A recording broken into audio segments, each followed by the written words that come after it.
ভোরবেলা উঠে খুব কষ্ট করে মানুষ খেলা দেখলো, ফলাফলটা কি অনুমিত ছিল? ধন্যবাদ। ওয়েল, ফলাফলটা ভেবেছিলাম যে একটু একটু ফাইটিং হবে। অনুমিত ছিল ইয়েস, এই জন্য যে বাংলাদেশ সাথে বা অস্ট্রেলিয়াকে পরাজিত করতে গেলে একটু এক্সট্রাঅর্ডিনারি কিছু খেলতে হবে, যেটা এই মুহূর্তে বাংলাদেশের পক্ষে সম্ভব না, খেলা যে ধরনের খেলা খেলছে। But I thought that they would put up a better show. Australia batting টসে জিতে তাদেরকে ব্যাটিং দিল, মোটামুটি বেটার উইকেটস, যে উইকেটগুলো দেখে আমরা এসেছি তার থেকে অনেক বেটার উইকেটস। আমি এটা ধরে নিয়েছিলাম যে বাংলাদেশ এই উইকেটে বেটার ব্যাটিং করবে। এক সময় মনে হচ্ছিল যে they were coming to terms with the wicket, coming to terms with the opposition, এবং একটা হয়তো আবার সম্মানজনক স্কোর করার মতো অবস্থায় তারা যেতে পারে।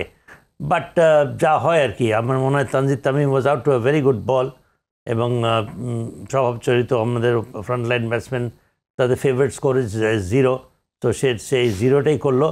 Tamim Nazmul Hasan and Liton, they building up a good performance, good partnership.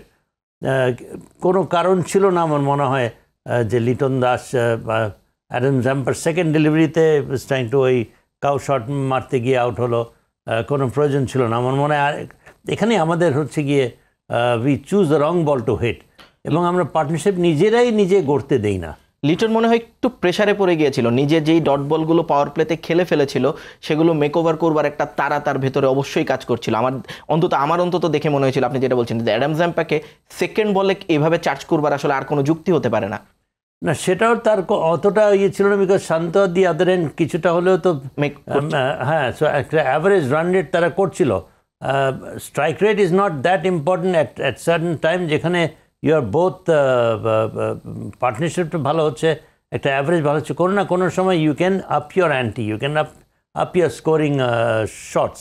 তো সেটা লিটন নিজেকে সময় দেয়নি, এটাই হচ্ছে আমাদের সমস্যা। এবং I think that was the one reason. এবং পরবর্তীতে আমার মনে হয় Towhid Hridoy played extremely well. I hope যে তহিদ হৃদয় যেন এই 40টা তার শেষ ইনিংস না হয়। আমাদের ধারাবাহিকতার তো একটা অসম্ভব একটা ঘাটতি রয়েছে, পরপর 2 ইনিংস খারাপ খেলে, এখন খেলেছে পরপর 2 ইনিংস, পারে যে দ্বিতীয় ইনিংস আছে তাকে করতেই হবে, because he seems to the only player যে কিনা রান করছে, এবং তার খেলার বৈশিষ্ট্য হচ্ছে যে সে স্ট্রাইক রোটেট করতে পারে। আমি অন্যান্য ব্যাটসম্যানদের ক্ষেত্রে আইদার 4 মারবে আর তা নাহলে রান নেবে না, এই জিনিসটা আমার কাছে বোধগম্য না। Why do you not also go for soft hand shots and go for singles, rotate the strike, যেটা মারার সেটা মারবে, যেটা তহিদ হৃদয় করে। শান্তর কথা কি বলবেন? খুব বাজে ফর্মে ছিলেন, সেই জায়গা থেকে আজকে যেভাবে তিনি উতরালেন, কাজ করলেন, ব্যাটিংটা যেভাবে করছিলেন, দুর্দান্ত ব্যাটিং করছিলেন। একটা সময় খুব আইসুদিং লাগছিল যে না, শান্ত রান পাচ্ছে, বাংলাদেশের জন্য বেটার। কিন্তু যেভাবে আউট হলেন, যেভাবে উইকেটটা থ্রো করলেন, মানে ওই টমের ক্যাপ্টেন দায়িত্ব নেওয়ার সময় দায়িত্বটা ছেড়ে দিয়ে চলে আসলেন।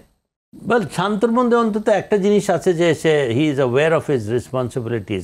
তার মধ্যে আমরা তা না হলে যেভাবে যে সময় থেকে সে বেরিয়ে এসছে, যে রান করেছে, যেভাবে ফাইট করেছে, এবং তার মধ্যে অ্যাটলিস্ট দেখা যাচ্ছে যে ফ্রন্ট ফুট ইউজ করার একটা ইয়ে আছে। He comes down the wicket, the full stretch forward খেলে, ফরওয়ার্ড ডিফেন্সিভ তার ভালো আছে। আমার কাছে যেটা মনে হয়, যেটা অন্যান্য ব্যাটসম্যানদের মধ্যে এই জিনিসটা নাই, যে তার মধ্যে ডিফেন্স বলতে একটা ডিকশনারিতে একটা শব্দ আছে, যেটা আমার মনে হয় বাকিদের মধ্যে নাই। তো একটা ব্যাটসম্যানের মধ্যে you have to be both good at defence and offence, যেটা শান্তর মধ্যে অনেক হাতে মার রয়েছে। আমরা তার অনেক ইনিংস দেখেছি, 4 ছক্কা কিন্তু সেও বড় বড় মারতে পারে, কিন্তু তার মধ্যে একটা সংমিশ্রণ আছে, সেটা হচ্ছে good defence, soft hand, and also looking for runs.